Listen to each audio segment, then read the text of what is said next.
And now I'm going to add my vanilla.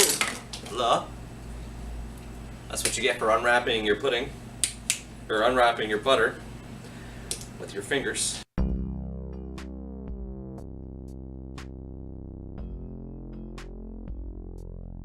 Welcome to Omnis Eat Vegan Kitchen. My name's John. My name's Nicholas. I'm glad you remembered. Today we're going to be making homemade non-dairy chocolate pudding. The recipe comes from silk.com. Okay, we're going to use 1/3 cup of unsweetened cocoa, 3/4 cup of sugar, 1/4 teaspoon of salt, 1/4 cup of cornstarch, 3 cups of non-dairy milk, a cup of each, the ones displayed here, 3 tablespoons of vegan butter, Earth Balance, and 1.5 teaspoons of vanilla. We're going to start by taking the cocoa, the sugar, the salt, and the cornstarch in a saucepan, and we're going to mix them well. So we're going to get 1/3 cup of cocoa here, Nick. Can I load it up for you? And then you can put it in, please. Okay, and we're going to use a knife to level this off. Make sure we get our full 1/3 cup. Go ahead, put that in there, please, Nick. Dump it. Shake it. There you go. All right, go. Oh, we gotta shake that off. Extra cocoa-y goodness. All right, put this off to the side. 3/4 cup sugar, and we're going to be using organic cane sugar, and I'm going to use 3 1/4 cups. Shake it.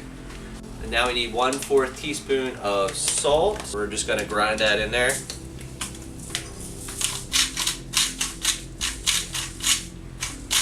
That looks good. 1/4 cup of cornstarch. Go ahead, slide that over there, buddy. We're getting good at this, bud.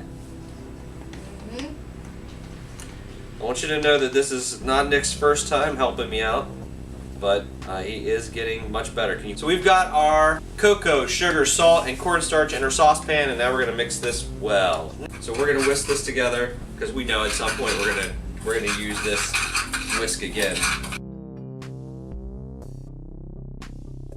We're going to slowly add our non-dairy milk to our mixture. We're going to whisk constantly to prevent lumps. So look, you're going to mix it while I slowly add it, okay? What we're going to do is get this all nice and mixed up so that we don't have any lumps, and then we're going to take it over to the heat, and we're going to bring it to a boil over medium heat. And I'm going to keep mixing this. I'm going to keep whisking this until we get to our boil. I just want to try and get as many lumps out now before I put it on the heat and they really start to solidify. I'm searching for those lumps, Nikki. Get out, you dirty lumps. Lumps, lumps. I sure I saw that one. You saw them? Yeah. I see one too, those suckers. I think what we're going to do is go ahead and move over to the heat. A few lumps, that just adds character. Still more. Okay.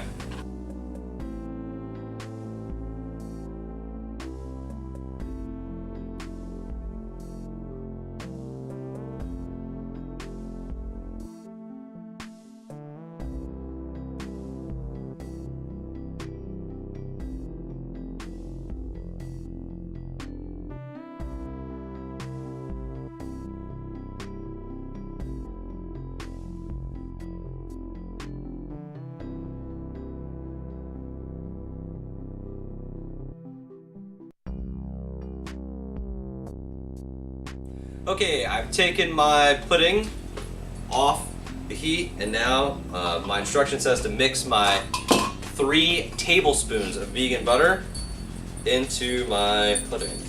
This is set for 1/2 teaspoon, so I'm going to put 3 of these in. There's 1, there's 2, and there's 3. And then I'm just going to whisk this together. It does look like I have everything whipped together. I'm going to pour this into my 1 large bowl, and then I'm going to leave this to chill for at least an hour until it's completely cooled. Now, when I was a kid, this is when I would make sure that I was here and try to get a taste of the pudding that remained in the pot.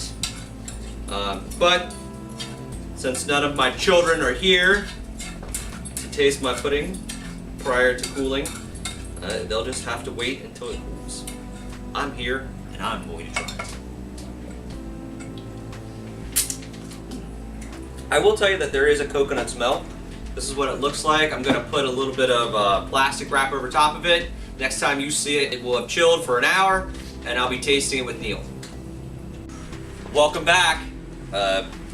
My pudding has been chilling for over an hour, and we're going to dish this up, and Neil and I are going to try it. Oh wow, I guess it did. I thought it was a little bit more liquid than that. It definitely Pudding up. it puddinged up, yeah. It's got a nice dark skin. It looks like homemade pudding. We're gonna go ahead, and Neil and I are gonna try this out.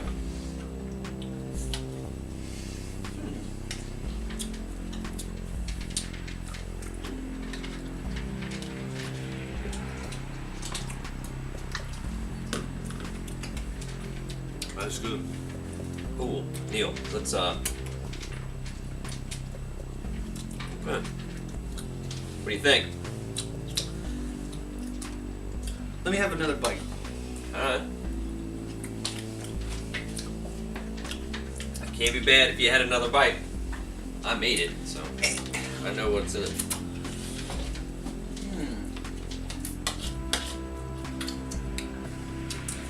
It's very cinnamon. It has a very cinnamon taste to it. What? It has a cinnamon taste to it. It has a cinnamon taste to it. Okay. Very interesting. Given that I put no cinnamon, I know. I saw you make this. no cinnamon went into the making of this pudding. I know. Ironically, now that you say that, though, I can taste where you're getting. See? I can taste where your head's at. Say. It tastes really good now. Like the first bite, I didn't think it tasted good.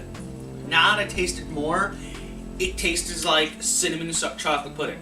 Cinnamon chocolate pudding. And it does not taste bad. Like Neil says, it's not a bad flavor. I think it tastes pretty good. I just assumed it was the dark chocolatey flavor that I was getting. I'd definitely give this, I think this is on par with any of the chocolate pudding that we tried. Oh, yes. I don't think that it's anything less than the best, because I made it. Anyhow, texture-wise, it's pudding. It's basically pudding. It tastes actually very good. It tastes better than store-bought ones, in my opinion. Okay, cool. I just like cinnamon flavor, so that they just get brownie points for There you having that weird cinnamon flavor. But the smell smells like chocolate pudding. Texture like chocolate pudding. If you liked our video, the only real variance in our recipe versus Silk's recipe is that we went with 3 different types of non-dairy milk. So we used a cup of flax, a cup of cashew, and a cup of Coconut. coconut. And then we did use 3 tablespoons of earth balanced butter, buttery spread. So if you have any questions or directions for our next pudding recipe, by all means, please put them in the comments. If you like this video, click like, and don't forget to subscribe. This is John. This is Neil. This was Omnis Eat Vegan Kitchen. Bye-bye.